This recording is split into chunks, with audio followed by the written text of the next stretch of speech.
Di tengah dinamika sektor energi global yang terus bergerak dinamis, hari ini kami akan mempresentasikan hasil equity research kami untuk salah satu emiten energi terkemuka di Indonesia, PT Medco Energi Internasional Tbk. Berdasarkan analisis fundamental mendalam dan proyeksi kinerja kami memberikan rekomendasi buy untuk saham Medco dengan target harga Rp1.661 yang mencerminkan potensi upside sebesar 57%.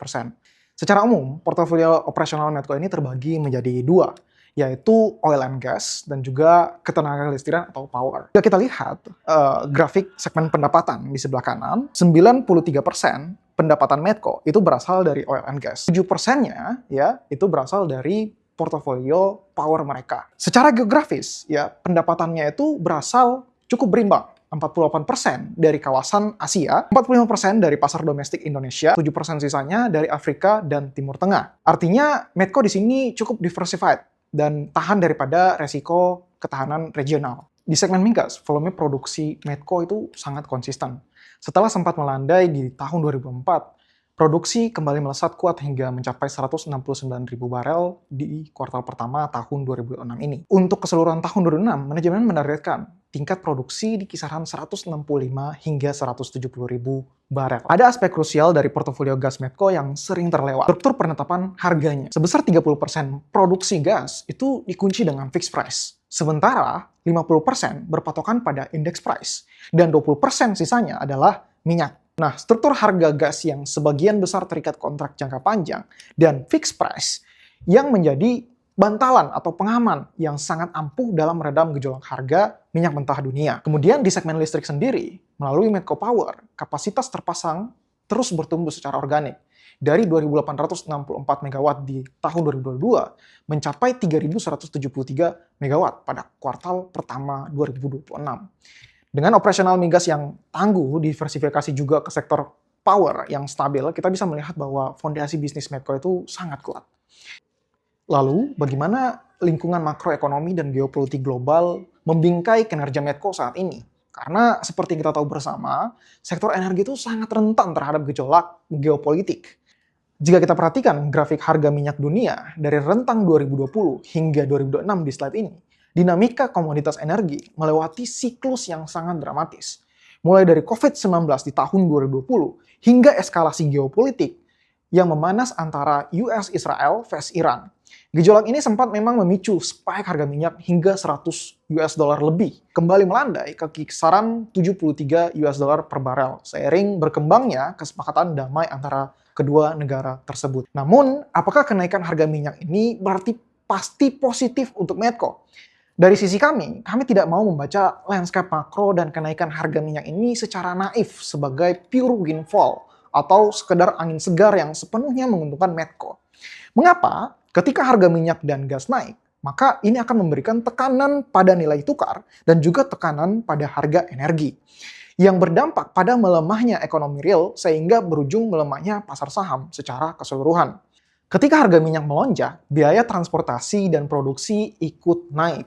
Kenaikan harga minyak ini dengan cepat bertransmisi menjadi tekanan inflasi, di mana berdasarkan data inflasi AS pada Mei 2006 kembali merangkak naik ke level 4,2%. Kalau kita lihat, inflasi yang membandel ini itu akan memicu resiko berantai, di mana suku bunga bank sentral itu bisa bertahan lebih tinggi, atau kita bisa bilang higher for longer.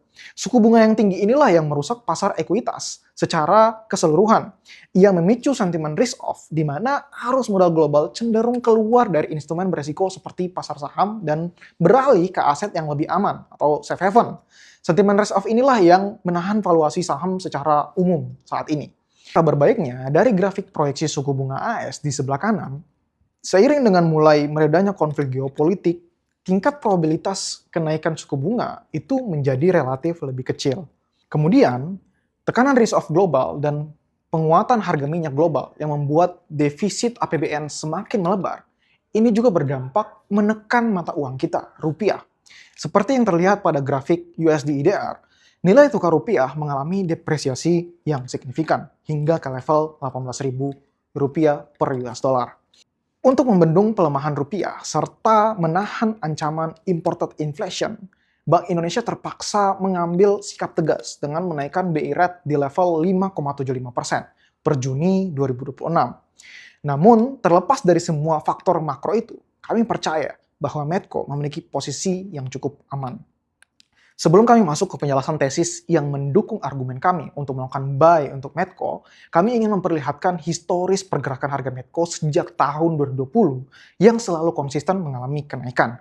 Dan setidaknya ada 2 periode di mana kenaikan yang bisa kita jadikan sebagai pola apresiasi harga untuk Medco ke depannya. Sebagai contoh, pada periode tahun 2021 hingga 2023, Medco mengalami kenaikan yang signifikan.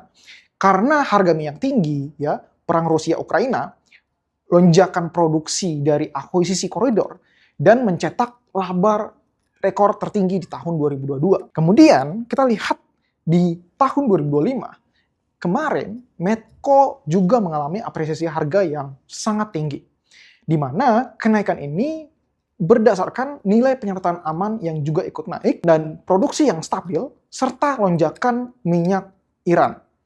Kami percaya bahwa pola fundamental yang sama masih bisa terulang di Medco. Oleh sebab itu, tesis kami ke depannya tidak jauh dari itu. Penurunan kali ini pun itu terjadi oleh faktor teknis, yaitu MSCI, dan bukan karena kinerja Medco itu sendiri. Kenapa kami bilang seperti itu? Mari kita masuk ke tesisnya. Untuk Medco, kami memiliki 3 tesis utama dalam merekomendasikan buy. Tesis pertama, terkait Medco yang akan terus memacu produksi migas. Dari grafik di tengah, kita bisa melihat bahwa manajemen mematok production guidance untuk keseluruhan tahun 2006 di level 165 hingga 170 ribu barel. Target ini melanjutkan momentum positif dari pencapaian kuartal pertama 2006 yang berhasil menyentuh 169 ribu barel.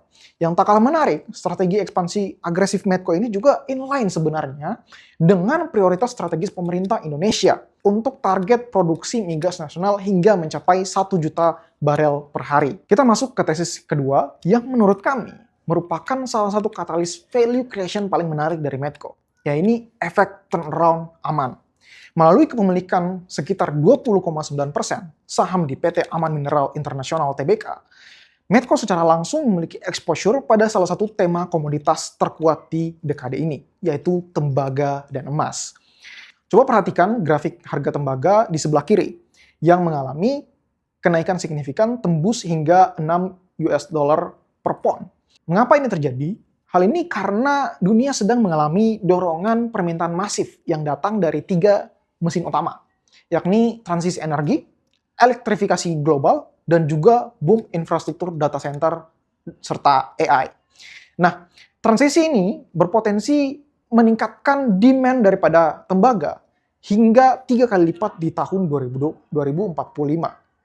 Di tengah tingginya harga tembaga secara struktural ini, operasional aman sendiri sedang berada pada titik balik atau turnaround-nya. Nah, seperti yang terlihat pada grafik di sebelah kanan, seiring dengan pulihnya operasional smelter, aman siap menggenjot kapasitas produksinya kembali.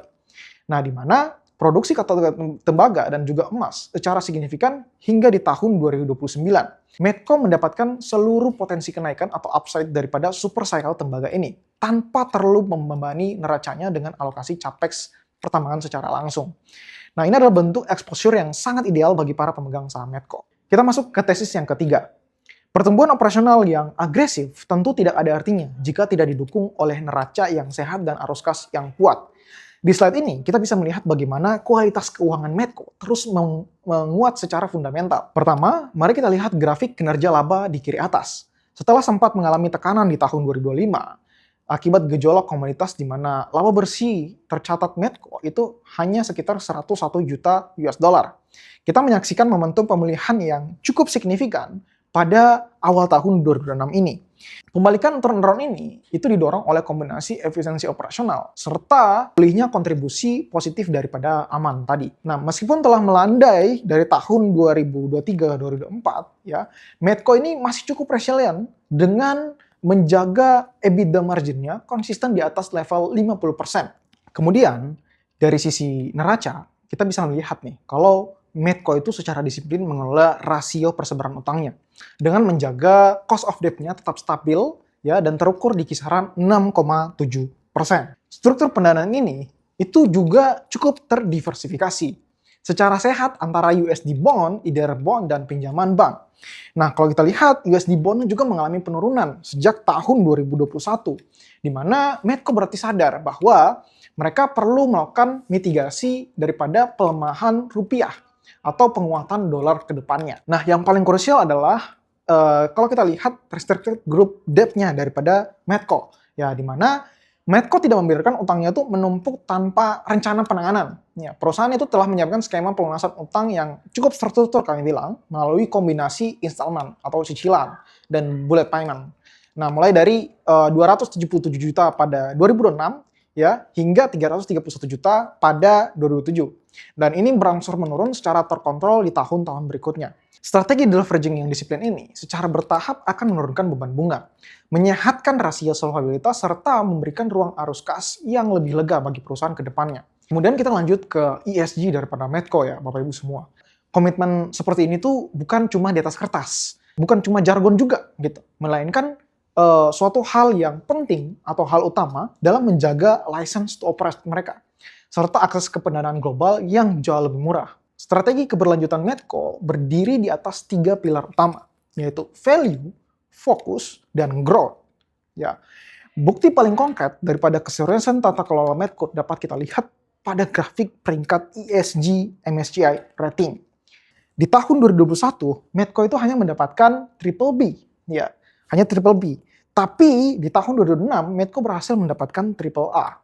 Tak hanya dari sisi pemeringkatan, Bapak Ibu, komitmen emisi Medco juga terukur secara kuantitatif pada grafik cakupan emisi yang di sebelah kanan, di mana emisinya dari 5,4 di tahun 2019 turun menjadi 3,8 pada periode 2024-2025. Dengan capaian ini, Medco secara resmi telah berhasil memenuhi target penurunan emisi sebesar 20% pada tahun 2025. Setelah semua pembahasan kita, mulai dari makro, operasional, tesis, hingga ESG-nya tadi, maka berapa valuasi daripada Medco? Kami memiliki beberapa metode dalam memvaluasi Medco, yaitu menggunakan DCF, Relative Valuation, SOTP, dan juga konsensus analis. Hanya saja, kami menitik beratkan 100% pada DCF dengan asumsi konservatif, dengan target 1661 untuk hasil DCF-nya.